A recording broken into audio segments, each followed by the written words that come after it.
बार exam नहीं होगा, पर ये था दिमाग में कभी तो होगा ना। बनाइए एक दिन में 10 पेज पढ़ने हैं। 10 की कोविड था। The change which they made is 1 साल की जो इंटर्नशिप होती थी वो उन्होंने 2 साल की इंटर्नशिप कर दी है।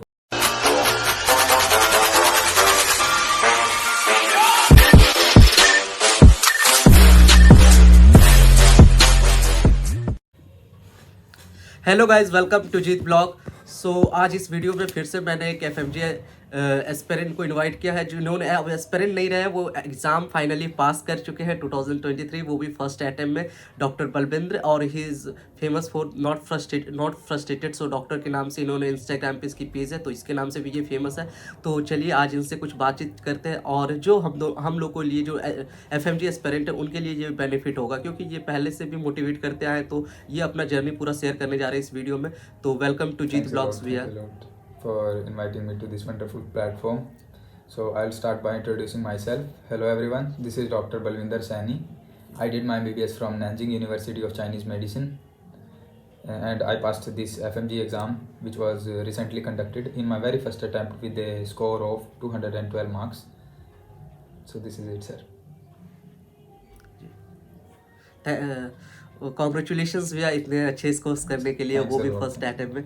और सबसे पहली बात भैया, आपने जैसे बताया क्या कि आपने चाइना से किया, तो चाइना में क्या था कि कोविड लग गई थी। कोविड लगने के बाद है क्या 3 साल लगातार क्लासेस आपकी कुछ भी नहीं हुई थी, तो 3 साल को आपने ऑनलाइन में कैसे मैनेज किया? Actually, the restrictions were very tight and we couldn't able to go back to China. So the path is really clear कि हम वापस नहीं जा सकते, जो भी करना है यहीं से करना है। चीज़ें काफ़ी क्लियर थी। जी So I started earlier for the preparation of this exam. और earlier start करते हो तो you are already ahead of some students. पहले ही आप आगे हो जाते हो रेस में, जल्दी start करो।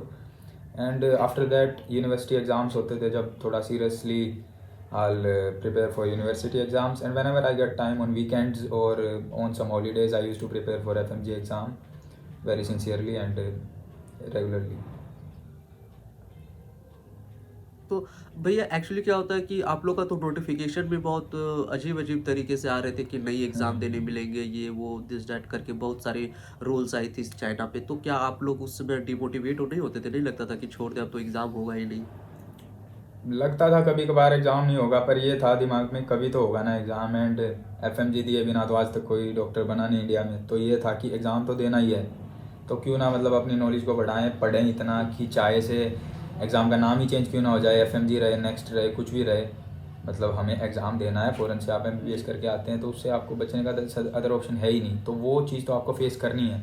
सो why couldn't face it proudly and bravely. जी। तो अच्छा, यूनिवर्सिटी की स्टडीज़ और इधर की स्टडीज़ क्या कहते हैं एफएमजी की प्रिपरेशन, ये दोनों को कैसे कोलैबोरेट करते थे, कैसे मैनेज करते थे? उन दिनों जाहिर सी बात है आपकी यूनिवर्सिटी एग्ज़ाम्स होंगे, यूनिवर्सिटी की क्लासेस होंगी, तो आप उतना टाइम नहीं दे पाएंगे। This is very understandable thing. जी बट एक पॉइंट ऐसा आता है, समर वैकेशंस, विंटर वैकेशंस साल में 2 बार ज़रूर आती हैं, 1 महीना एक्स्ट्रा ज़रूर मिलता होगा आपको। कंप्लीट कीजिए, मेन सब्जेक्ट्स कंप्लीट कीजिए, सर्जरी कीजिए समर्स में, विंटर्स में मेडिसिन कीजिए, ऑब्स गायनी कीजिए, ऐसे स्टार्ट कीजिए ना। पहले फर्स्ट प्रॉफ के सब्जेक्ट्स से स्टार्ट कीजिए, जब भी आपको टाइम मिलता है, एनाटमी, फिजियो, फार्मा, पैथो, छोटे छोटे जो सब्जेक्ट्स हैं, जब भी टाइम लगे उनको कीजिए। जितने भी पेज से, अगर आप बुक से पढ़ रहे हैं तो टारगेट बनाइए एक दिन में 10 पेज पढ़ने हैं। 10 पेज कोई ज़्यादा नहीं होते, बट वो 10-10 करके आपकी इवेंचुअली एक दिन एक पूरी बुक कंप्लीट हो जाएगी। और जो बुक से जो आपको नॉलेज जो ग्रास्प होगी, कॉन्सेप्ट्स क्लियर होंगे, वो मेरे को नहीं लगता किसी और सोर्स से हो सकेंगे। So start early and when ever you get time, just study because it's for your benefit only. You will get to gain a lot of knowledge. जी जी। अच्छा, अगर 2 साल, अगर आपने 3 साल ऑनलाइन किया या 2 साल आपने ऑनलाइन किया कोविड की वजह मैं से? एक्चुअली फरवरी 2020 में आ गया था, तो मेरे लगभग 2 साल मैंने ऑनलाइन किए हैं। जी। 2 से 2.5 साल ऑनलाइन 2 साल ऑनलाइन किए, तो एफएमजी वाले ने परेशानी नहीं FMG की कि एग्ज़ाम आपने देने में ऑनलाइन कोई इतने दिन परेशानी किए, नहीं तो हुई। आपको एग्जाम एक्चुअली कैसे देने? उन्होंने भी समझा कि कोविड था, कुछ कर तो सकते नहीं थे, जब बच्चे ट्रैवल नहीं कर सकते थे, तो उन्होंने एग्ज़ाम देने दी। But the change which they made is 1 साल की जो इंटर्नशिप होती थी वो उन्होंने 2 साल की इंटर्नशिप कर दी है फ़ॉरेन वालों के लिए, जिन्होंने भी ऑनलाइन स्टडी किया, या यूक्रेन रशिया वॉर की वजह से वापस आए, या कोविड की वजह से, वो किसी भी रीज़न की वजह से अगर कंट्री में बैक नहीं जा पाए, तो उनको 2 साल इंटर्नशिप करनी पड़ेगी. So this is the change which they made. जी जी। अच्छा, तो आपने जैसे एफएमजी का फॉर्म फिलअप करते तो उस समय क्या आपसे पासपोर्ट डिटेल भी मांगा जाता है क्या, कि आपने कितना दिन ऑनलाइन किया, कितना दिन ऑफलाइन किया? ये यूनिवर्सिटी से कुछ मांगते हैं या पासपोर्ट से कैसे पता करते हैं वो कि इतना दिन ऑनलाइन ऑफलाइन, ये एफएमजी सब का का कुछ एग्ज़ाम सिस्टम है क्या? क्योंकि अभी बहुत सारा एफएमजी एग्ज़ाम जब हम अटैम्प्ट करते हैं तो वो कुछ नहीं मांगते उस टाइम. पर जब हम इंटर्नशिप के लिए अप्लाई करने जाते हैं उस टाइम वो पासपोर्ट में देखते हैं इन्होंने कितनी ऑनलाइन स्टडी की है. अगर ऑनलाइन स्टडी की होती है तो उनको 2 साल की इंटर्नशिप करने के लिए बोला जाता है. और बच्चा अगर ऑफलाइन करके आया है तो उनको 1 साल की, एज़ यूजुअल जो पहले होता था, 1 साल की इंटर्नशिप करने के लिए बोल दिया जाता है. But FMG exam form fill करते वक्त तो कुछ वो ऐसी पता। चीज़ नहीं पूछी जाती. ओके, तो जब वो इंटर्नशिप के वजह टाइम पे वो यूनिवर्सिटी से डिटेल्स मांगती है या पासपोर्ट से पता चलता है कि ये बच्चा वहाँ पे था, वो ऑनलाइन कर रहा था पासपोर्ट या पे ऑफलाइन आपकी कर रहा ट्रैवल था, उसे हिस्ट्री पता देखते कैसे हैं, चलेगा? आपके सारे वीज़ाज देखते हैं, आपकी ट्रैवल हिस्ट्री कितनी बार ट्रैवल बस। किया है, 5 साल या 6 साल, जितने साल भी आप बाहर रहे हैं, आपको पूरी हिस्ट्री प्रोवाइड करनी पड़ती है. जी वो उससे पूरा उनका कंक्लूजन निकालते हैं. तो वो यूनिवर्सिटी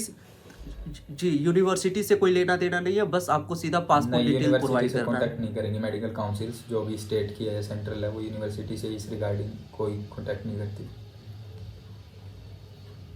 जी ओके, तो आपका सिर्फ पासपोर्ट डिटेल, जो हम लोग को जैसे डराया जाता है क्या कि यूनिवर्सिटी से बात करेगी भाई, एम्बेसी से बात करेगी, इससे बात करेगी, वो सीधा पासपोर्ट डिटेल देखते हैं, उसके यस, अलावा कुछ भी नहीं। That is that. ओके।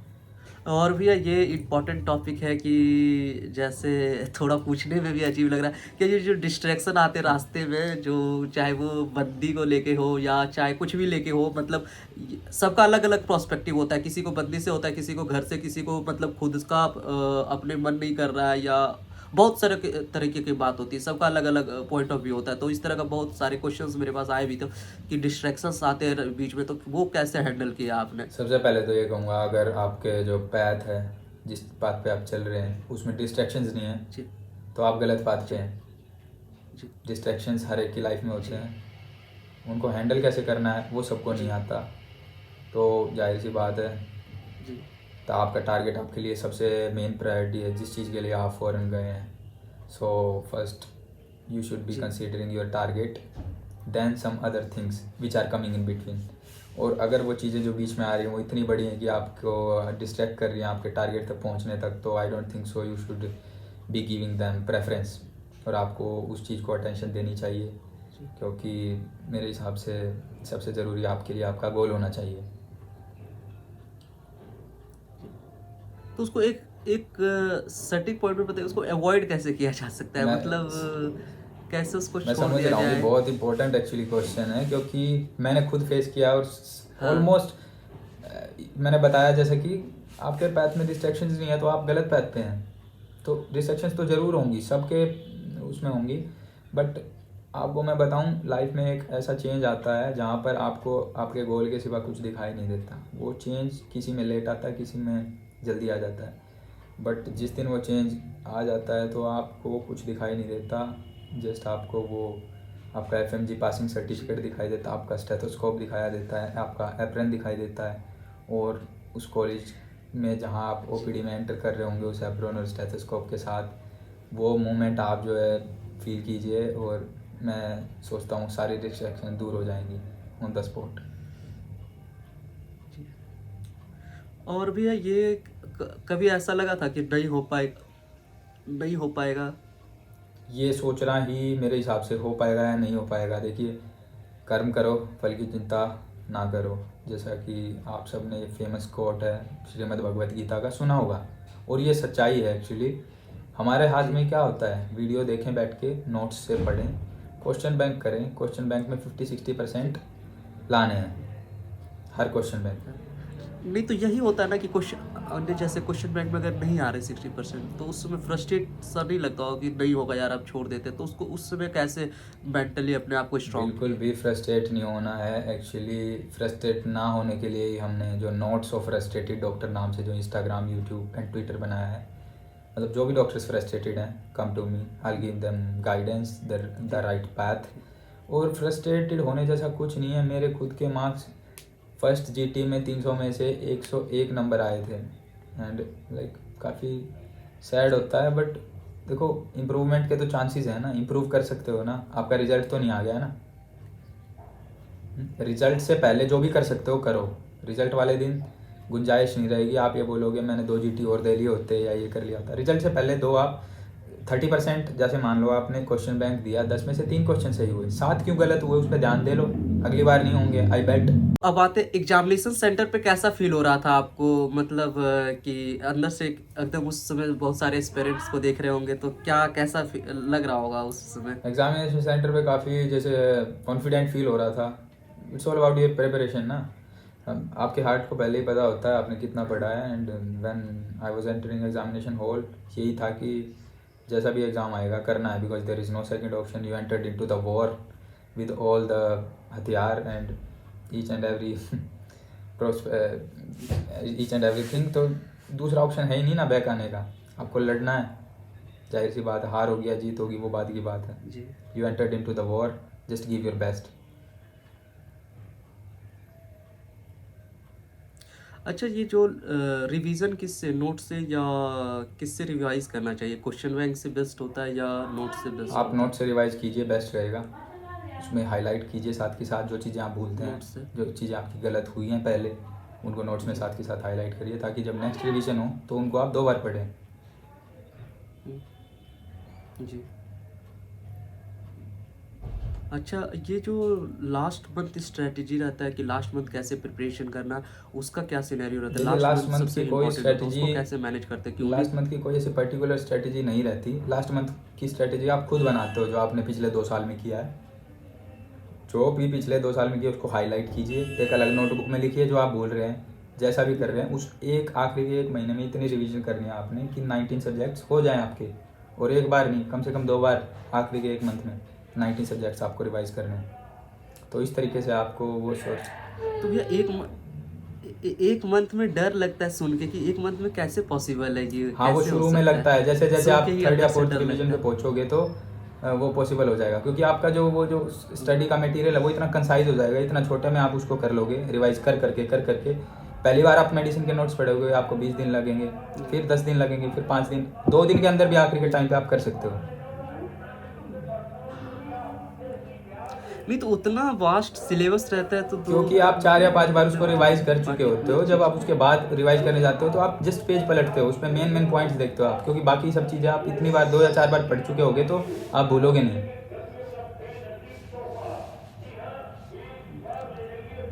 और अच्छा, जब आपने यहाँ से क्लासेस कंप्लीट कर, जैसे आपकी क्लासेस कंप्लीट हो गई थी, तो आपने ऑफलाइन कोचिंग लिया था या ऑनलाइन कोचिंग? मैंने actually personally online coaching prefer की थी, मैं घर पे ही रह के पढ़ता था। आपने ये इंडिया में ऑफलाइन कोचिंग नहीं ज्वाइन? नहीं, ऑफलाइन मैंने कोचिंग नहीं दी। एक्चुअली ऑफलाइन जाके मैं कुछ टेस्ट दे के आया था, मॉक टेस्ट, वो भी आखिरी के दिनों में। Otherwise everything I done it online. जी। तो वो दिल्ली में ही होता है सारी कोचिंग की प्रिपरेशन जो भी होती है, वो तो हर स्टेट में अवेलेबल होती वो नहीं है? अलग अलग जगह है, गुजरात, अहमदाबाद, मुंबई, हर जगह है जहाँ तक मैं जानता हूँ, क्योंकि ब्रांचेज हो गई है मल्टीपल, अब एक ही कोचिंग के अलग अलग सेंटर्स हो गए हैं। तो दिल्ली तो जो है हब है, वहाँ पर गौतम नगर स्पेशलाइज्ड है FMG नीट PG की प्रिपरेशन के लिए। आप वहाँ जा सकते हो चाहो तो ऑफलाइन कोचिंग के लिए, there are a lot of options.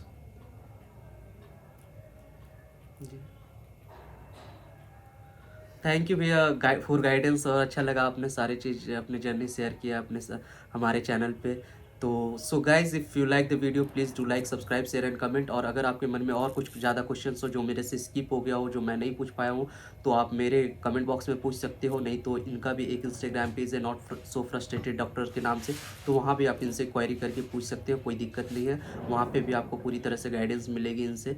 तो सी यू इन नेक्स्ट ब्लॉग। और थोड़ी जिसको भी अगर लगे कि अगला मैं एक और वीडियोस लाऊंगा तो इनके साथ ही लाऊंगा चाइना से रिलेटेड। तो जो भी स्टूडेंट जो चाइना में पढ़ाई कर रहे हैं, अगर उन्हें कुछ भी प्रॉब्लम है तो मेरे कमेंट बॉक्स में कमेंट कर सकते हैं। और मैं कोशिश करूँगा कि नेक्स्ट वीडियो जैसे ये इंटर्नशिप ज्वाइन करेंगे तो उस समय इनके साथ एक और वीडियो शेयर करूँगा, क्या कि इंटर्नशिप का क्या पॉलिसी है, टर्म एंड कंडीशन क्या, रूल रेगुलेशंस है, और कैसे करते हैं इंटर्नशिप, स्टार्ट कैसे होती है, उसकी क्या स्टिफेंस मिलती है, सारी चीज़ें का करके बात करेंगे, और किस कॉलेज में मिलती है और किस हॉस्पिटल में, तो सारी चीज़ें का करके बात करेंगे उस नेक्स्ट वीडियो में। तो तब तक के लिए बाय। आप thanks we are sharing your Thanks a lot. Thoughts on my channel.